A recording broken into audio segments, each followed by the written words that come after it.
ரீசெண்டாக சென்னை டு சிவகாசி நம்ம ரெனால்ட் குவிட்டில் தான் போயிருந்தோம். ஸோ நம்ம போகிற வழியில் பார்த்திங்கன்னா மேலூர் வழியாக தான் போயிருந்தோம். ஸோ மேலூர் வழியாக போகும்போது நமக்கு வந்து செம்மையாக பசிச்சது. ஸோ லஞ்ச் வந்து மேலூரில் இருக்க கூரை கடையில் சாப்பிட்லாம்னு சொல்லி நம்ம அந்த சந்து பந்தெல்லாம் தேடி நம்ம கூரை கடைக்கு வந்து போயாச்சு. இது 3 வருஷத்துக்கு முன்னாடி நம்ம வந்தது.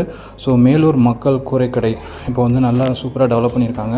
ஸோ நம்மளை வரவேற்று நமக்காக பார்த்திங்கன்னா முட்டை குஸ்கா, அதிலே பார்த்திங்கன்னா காடெல்லாம் போட்டு சூப்பராக ஃப்ரை பண்ணி கொடுப்பாங்க. அதான் மதுரை மேலூர்லாம் ஸ்பெஷல்.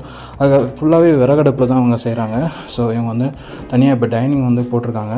ஸோ நமக்கு பார்த்திங்கன்னா அந்த முட்டை குஸ்கா அண்ட் அந்த காடை போட்டு அதிலே அவங்களோட ஃபேவரட் சால்னா ஊற்றி அப்படியே அதை சாப்பிடும்போது வேறு லெவல் டேஸ்ட்டுங்க. ஸோ மதுரை சைடு ஃபுட்டு வந்து உங்களுக்கே தெரியும் எவ்வளோ டேஸ்ட்டாக இருக்கணும். ஸோ அவ்வளோ டேஸ்ட்டு இந்த முட்டை குஸ்கா வித் இந்த காடையோட ஃப்ரை பண்ணி கொடுக்கும்போது ஸோ அதெல்லாம் அப்படியே சாப்பிட்டுட்டு அது கூட இந்த தக்காளி சட்னி ஒன்று கொடுப்பாங்க. ஐயோ வேறு மாதிரி இருக்குங்க. ஸோ கண்டிப்பாக நீங்கள் மேலூர் சைடு போனீங்கன்னா ட்ரை பண்ணி பாருங்கள். நான் சொன்னால் உங்களுக்கு புரியாது.